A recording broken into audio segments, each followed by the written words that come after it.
Hi, today I'm going to be recording some 4x4 example solves, mostly to explain better how 5-3 works, and also just to show you my thought process behind a solve. I use Yao, I use half centers. This is a terrible scramble. Okay, I'm going to do blue because it's got this bar and there's a green bar too. I'm going to do that. It's pretty much the easiest solution there is. Put that up there, just as you normally would. I already see that, so I'm going to do that from that angle because it's probably a little faster. And then I've got this edge already paired up. This is pretty lucky. And then I've got this orange edge, so I'm going to do half centers on the opposite side. And I've already got this yellow edge too. So I actually didn't do it on the opposite side. I did it kind of off center, which you can still do and can save you some moves a lot of times.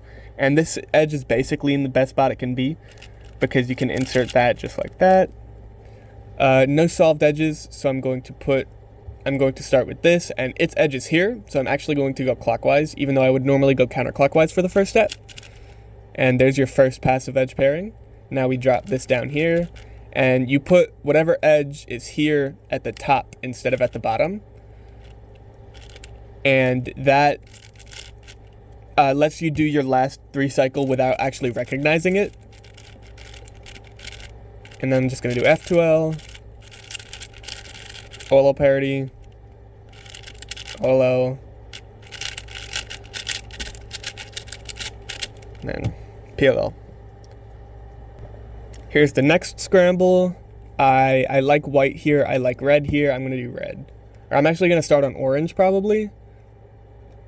I'm thinking about it. Could really go either way.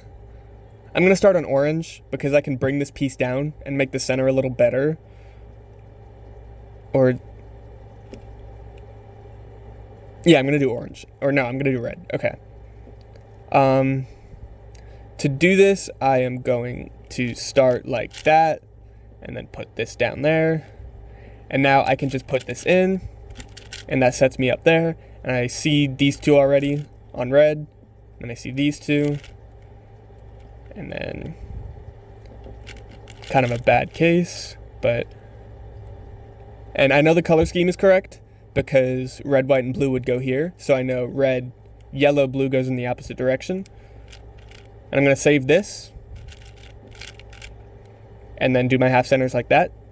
And then I'm going to put this into the back and then do the bottom because the back one was already formed. For this last edge case, I would probably do something like that.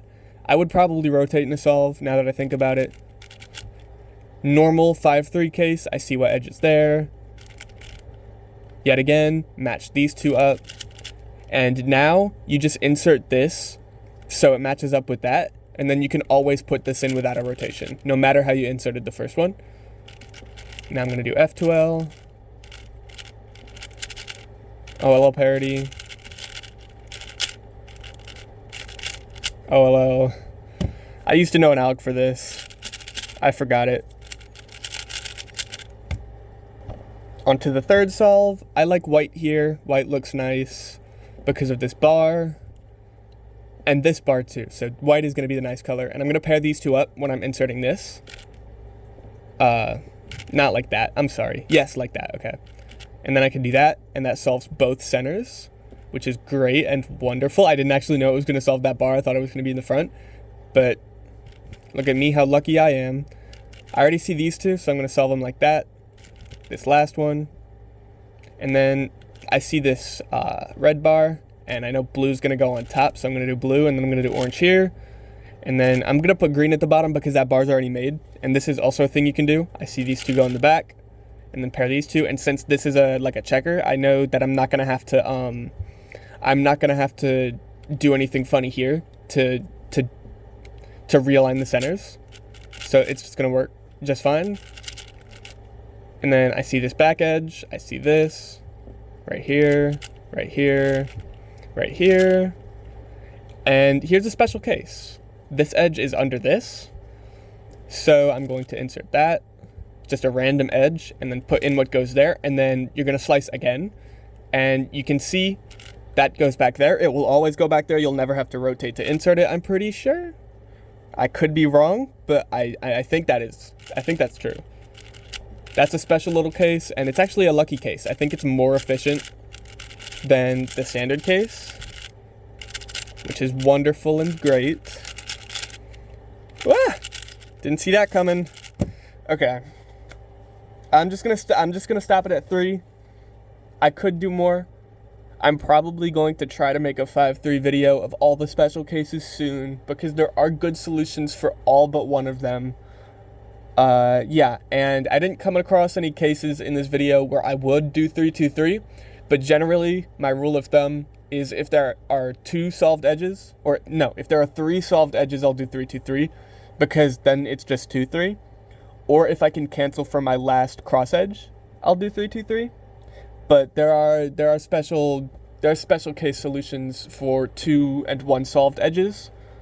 You saw the 1 solved edge in this video, or the 1 edge solved solution in this video, one of them. But the 2 edge solution is just as good. So yeah, that's it.